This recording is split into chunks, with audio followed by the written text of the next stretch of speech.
Aqib, catching up with you because March 7th, you fought on the big stage, mate. Yeah, didn't see you there. I don't know if they didn't let you in, did they? Didn't let me in, mate, did they? Don't like me no more. That's what happens when you don't do a promo for me. But very good performance, mate. And what was nice about it was the commentators were bigging you up all the way through the fight, and rightly so, because it was a very good performance against a kid we were just chatting about, Dean Jones. One of those better journeymen, the one that tests people, doesn't he? Yeah, I think, and he come to like win, didn't he? And he did. He knew that a few of his mates might be watching as well at home, and because it was on telly, well, on the Matchroom YouTube and stuff. So he come to like cause an upset as well, which was good because then like I could showcase my skills as well, not just my offensive skills, but my defensive skills as well. So well, I think you did, mate. Because a little bit, yeah. What we're going to talk about now is what's happened, because it looks like Matchroom are going to sign you up with a co-promotional deal with Steve, I presume. Yeah. You know, I'm really happy, buzzing. I can't really tell you how happy I am because it's something that I've dreamed of having from being like a young boy. You know, watching the Sky shows and stuff growing up, and now to get obviously a chance to work with them, it's like a dream come true, really.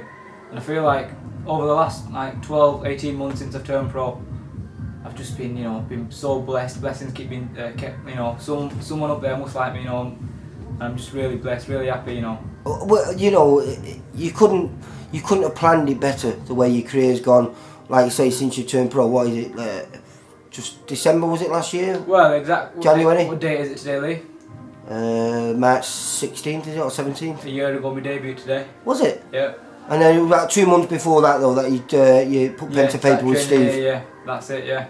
And like you say, you first came down here just before Christmas, preparing or helping to prepare Carl Frampton for the Josh Waddington fight. Yeah. And since then, like I say, talk about living the dream. It is. Yeah, every single day. Exactly, yeah. And I feel like, you know, I'm very blessed and very lucky to be in the place where I am. But it comes through hard work and, you know, dedication over the years and consistency. You know what I mean? I've been boxing from the age of 7 or 8, and I don't think I've ever, you know, had time off really. I've just loved it, and I worked really hard. And, you know, I am being, you know, now like you see all the hard work that I've been putting in, and, you know, getting, you know, something back for it now, and hopefully, you know, got a long way to go. Saying getting something back, but I don't know if that's true or not, because does Jamie like you? Because he's just got you sparred in there. I've just watched 6 straight rounds with Sam Maxwell, who's a huge super lightweight. Yeah. And you've just done 6 hard rounds with him. Yeah. Well, you know, it's all learning, isn't it? And I think Jamie understands, like, I've got to be put in, you know, tough positions like that and see what happens. Yeah, good 6 rounds. Well, that was another thing as well. The commentators was talking about, you know, being match hard since your debut, and it's right, isn't it? You have been match hard. You've not really had easy walkover fights.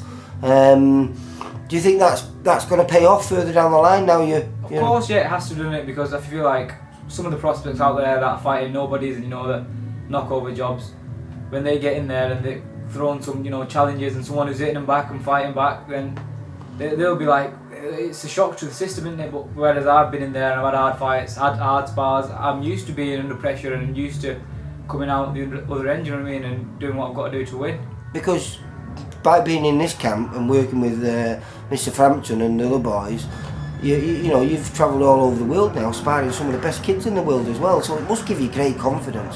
Yeah, like I've always said to you, haven't I, like, I'm not bothered who I fight, when I fight, where I fight. It's just the case of believing in Jamie and Steve, getting me whatever they think I'm ready for, and when they think I'm ready, I'm ready. Do you feel in there and getting the win? Because that was probably the best shape you've been in. Now you always tell me you're a fat kid. That's not quite true now, but you're getting close to that super featherweight now. Was that 9 stone 7 you weighed in? Was it? No, 9'9", wasn't it? Was it 9'9"? But obviously the opponent was like a lightweight as well, so yeah. I feel like a super featherweight I could do, you know what I mean? And that's what we're working on. But I think with a bit of an extra portion, you know, a bit of, you know, the knowledge I'm learning and gaining over here now with the nutrition side of things, I think maybe even featherweight. We'll just see. Presume that's going to be sped along a lot now. If this deal goes ahead with Matchroom and you start fighting on those, you're going to get day before weigh-ins all the time, so you can prepare for that correctly rather than on the day weigh-ins, which are totally different to day before. Yeah, but when you're weighing in on the day, it's just sort of whatever you are and just weighing in it, and, you know, like, your opponent's not bothered either. But whereas the day before you get that sort of like professionalism where, you know, you make the weight and it was my first experience. Yeah, because you're told a weight and that's the weight you have to make. And yeah, of course. If not, you're not fighting. Yeah, exactly. Yeah, and the way in which I did it this time, obviously just listened to Jamie and what Jamie said, and it worked. Yeah, you know, the method, and I feel like going forward I'll be implementing that method a lot more, and it'll be helping me further.